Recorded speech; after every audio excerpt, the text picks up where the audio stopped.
ശബരിമല സ്വർണ്ണക്കൊള്ള അന്വേഷിക്കുന്ന പ്രത്യേക സംഘം ഇന്ന് സന്നിധാനത്തെത്തും. സ്വർണ്ണപ്പാളികളുടെ സാമ്പിൾ ശേഖരിക്കാനാണ് SIT എത്തുന്നത്.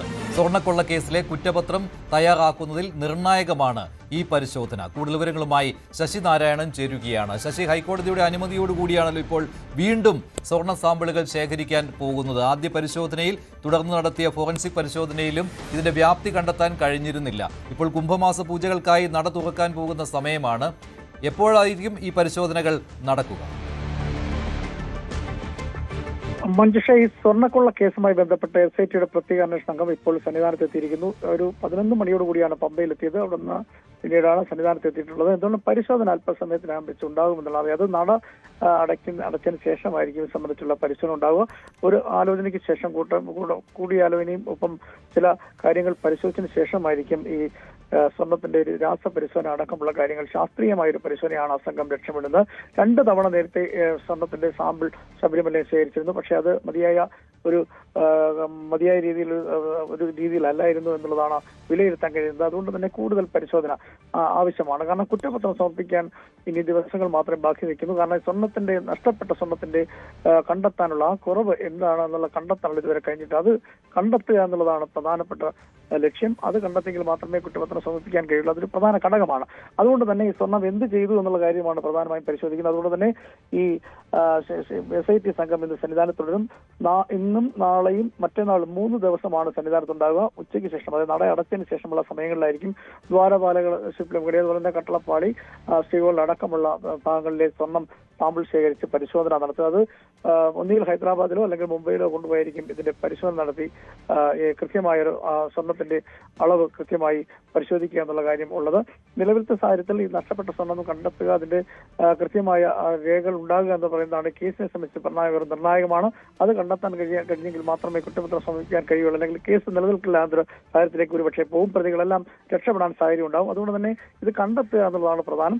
അതുകൊണ്ടാണ് കൃത്യമായ ഒരു പരിശോധന, അതായത് കൃത്യമായ ഒരു പരിശോധന, ശാസ്ത്രീയമായ ഒരു പരിശോധന തന്നെ നടത്താൻ തീരുമാനിച്ചിട്ടുള്ളത്. നട അടച്ചതിന് ശേഷമായിരിക്കും ഇത്.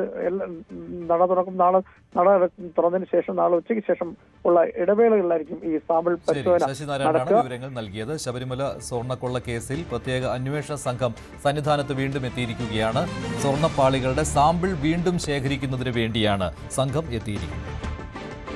സ്വർണ്ണക്കൊള്ളയിൽ തിരുവാഭരണം മുൻ കമ്മീഷണർ KS ബൈജുവിനും ജാമ്യം കിട്ടി. കട്ടളപ്പാളി കേസിലാണ് ജാമ്യം. ദ്വാരപാലക കേസിൽ റിമാൻഡിൽ കഴിയുന്നതിനാൽ ബൈജുവിന് പുറത്തിറങ്ങാൻ കഴിയില്ല. കൊല്ലം വിജിലൻസ് കോടതിയാണ് ജാമ്യം നൽകിയത്. അതേസമയം ദേവസ്വം ബോർഡ് മുൻ അംഗം KP ശങ്കരദാസിനെ വീണ്ടും റിമാൻഡ് ചെയ്തു. 14 ദിവസത്തേക്കാണ് വിജിലൻസ് കോടതി റിമാൻഡ് ചെയ്തത്. ആരോഗ്യ പ്രശ്നങ്ങൾ ഉള്ളതിനാൽ കോടതിയിൽ നേരിട്ട് ഹാജരാക്കിയിരുന്നില്ല.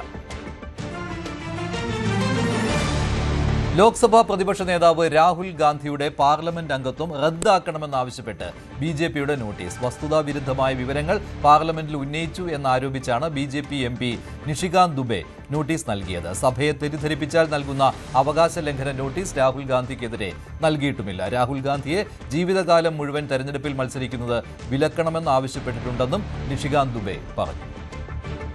രാജ്യത്തെ കർഷകരെ തന്നെ തകർക്കുന്ന കരാറിൽ ഏർപ്പെട്ട അവർ എന്തു വേണമെങ്കിലും ചെയ്തോട്ടെ എന്നായിരുന്നു പ്രിയങ്ക ഗാന്ധിയുടെ ഈ വിഷയത്തിലെ പ്രതികരണം. ये कर रहे हैं, एकदम गलत कर रहे हैं। किसानों के साथ पूरी तरह से विश्वासघात है। इन्होंने जिस तरह की ये ट्रेड डील साइन की है, इससे किसानों का बहुत नुकसान होने जा रहा है। किसान समझ रहे हैं।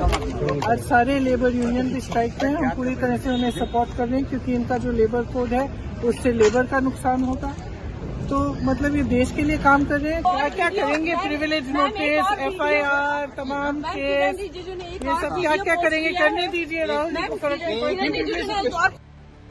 പൈലറ്റുമാരിൽ ഒരാൾ മനഃപൂർവ്വം എഞ്ചിൻ ഓഫാക്കിയതാണ് അഹമ്മദാബാദ് വിമാനാപകടത്തിന് കാരണമെന്ന് ഇറ്റാലിയൻ പത്രത്തിന്റെ വെളിപ്പെടുത്തൽ. കോക്പിറ്റ് വോയിസ് റെക്കോർഡുകളുടെ അടിസ്ഥാനത്തിലാണ് ഇതെന്നും ഇറ്റാലിയൻ പത്രമായ കോറിയ ഡെല്ലെ റിപ്പോർട്ട് ചെയ്യുന്നു. അപകടത്തിൽ കൊല്ലപ്പെട്ട പൈലറ്റ് സുമിത് സബർവാളാണ് എഞ്ചിൻ ഓഫ് ചെയ്തത്. അപകടത്തിന് തൊട്ടു മുൻപ് സുമിത് തുടർച്ചയായി എഞ്ചിൻ ഓഫാക്കിയിരുന്നു. ആദ്യം ക്യാപ്റ്റൻ ഇരുന്ന വശത്തെ ഇടത് എഞ്ചിനും പിന്നീട് വലത് എഞ്ചിനും ഓഫാക്കുകയായിരുന്നു. പത്രത്തിൽ ഇക്കാര്യങ്ങളും പറയുന്നുണ്ട്. എഞ്ചിൻ എന്തിനാണ് ഓഫ് ചെയ്തതെന്ന് സഹ പൈലറ്റ് ചോദിക്കുന്ന വോയിസ് റെക്കോർഡ് നേരത്തെ പുറത്തു വന്നിരുന്നു. അപകടത്തിന് പിന്നാലെ സുമിത്തിനെതിരെ സമാന സംശയം ഉയർന്നെങ്കിലും അപകടം പൈലറ്റിന്റെ തലയിൽ കെട്ടിവെക്കാനുള്ള ശ്രമമാണ് ഇതെന്ന് ആരോപിച്ച് ഇന്ത്യൻ പൈലറ്റ് അസോസിയേഷനും സുമിത്തിന്റെ കുടുംബവും രംഗത്ത് വന്നിരുന്നു. കോൺഫിഡന്റ് ഗ്രൂപ്പ് ഉടമ CJ റോയി ജീവനൊടുക്കിയ സംഭവത്തിൽ ആദായനികുതി വകുപ്പ് സമ്മർദ്ദം ചെലുത്തിയതിന് തെളിവില്ലെന്ന് SITയുടെ കണ്ടെത്തൽ.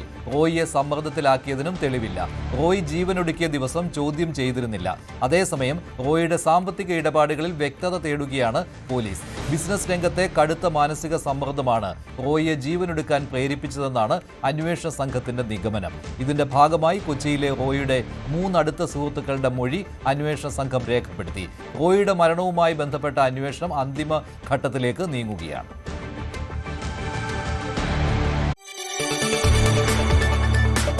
കൂടുതൽ വാർത്തകൾക്ക് News 18 Keralam YouTube channel subscribe ചെയ്യുക.